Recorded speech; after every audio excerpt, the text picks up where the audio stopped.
Good morning to all my dear students. I am Vijay Kumar and I am assistant professor in physics.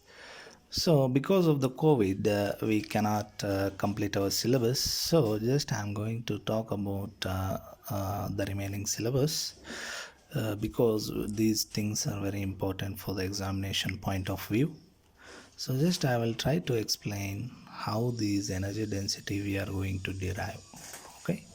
So we shall start the energy density of an electromagnetic wave. We are already studied about what is an electromagnetic wave and what is the energy density of the electric field and energy density of the magnetic field. So we shall start the thing here, how these energies are equal, that is the energy density of the electric field and energy density of the magnetic field, they are equal. That means the distribution of energy is same in both, that is electric field and magnetic field. So electromagnetic waves transport energy. That means whatever the wave it is traveling, that is what the energy is going to transport from one place to another place. That energy transported by electromagnetic wave is given by the Poynting theorem. The main thing the Poynting theorem tells us about how the energy is going to transport from one place to another place by an electromagnetic wave. That means the energy transportation is given by the Poynting theorem. As we know already in the last class, we have discussed about that Poynting theorem, which defines the energy per unit time per unit area transported by the fields is called the Poynting vector. That is, S is equal to E cross H, or S is equal to 1 by mu naught times E cross B. So here the Poynting theorem, which tells us about, states that work done on the charges by the electromagnetic force is equal to the decrease in energy stored in the field less the energy which flowed out through the surface.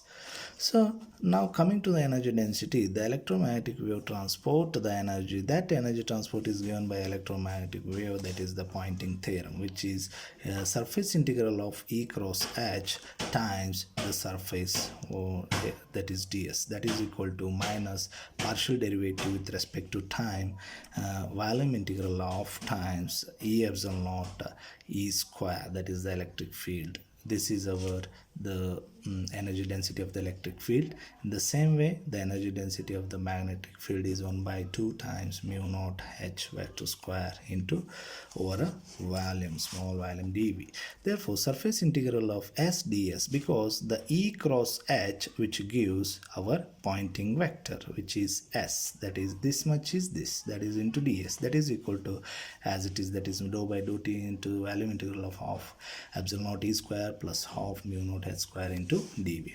And we know that E cross H, as I told you, the Poynting vector, in terms of H, if I write in terms of B, that it becomes, as we know, the relation between the B and H, that is B is equal to mu naught H.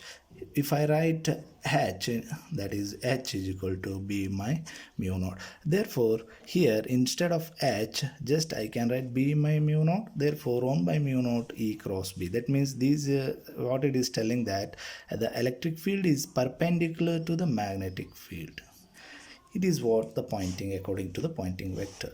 Therefore, what the Poynting vector tells us, the Poynting vector is the power density associated with the electromagnetic field is equal to the energy radiated across unit area in unit time. That means whatever the energy is radiated by the electromagnetic wave per unit area, that means small unit area per unit time, which gives the Poynting vector.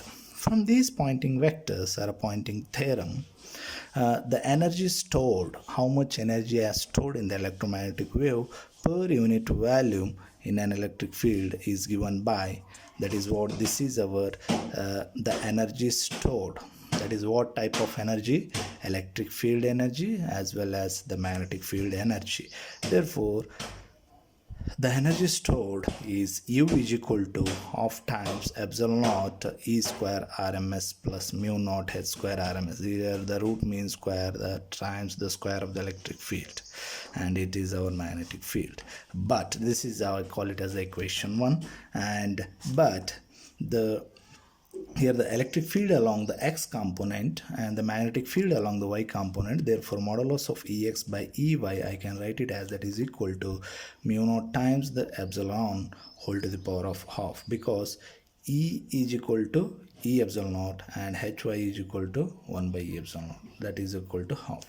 Therefore E epsilon naught times Ex square is equal to mu naught Hy square. That means these two are nothing but these. Therefore, that equation is 2. Now, substituting 2 in 1. That means here this is our equation 1 and this is our equation 2. This equation, if we substituting equation 2 in 1, that means in 1 if I substitute that, what we get instead of there U is equal to half E epsilon naught E square RMS plus epsilon naught E square RMS, that is equal to, because as we know here E square E epsilon naught x square is equal to this much, therefore this is nothing but this, therefore instead of this just I can write this, therefore it get epsilon naught E square RMS, therefore half times of which becomes the 1 there, therefore U is equal to the energy stored in the electromagnetic wave is equal to E epsilon naught E square RMS. Ultimately this energy density of electromagnetic wave tells us about the this is the energy density of electric field. It is clear that the electromagnetic energy is shared equally between the electric field and the magnetic field. That means there is no variation in the energy of the electric field and the magnetic field. It is equally distributed by the electric field as well as the magnetic field. Thank you.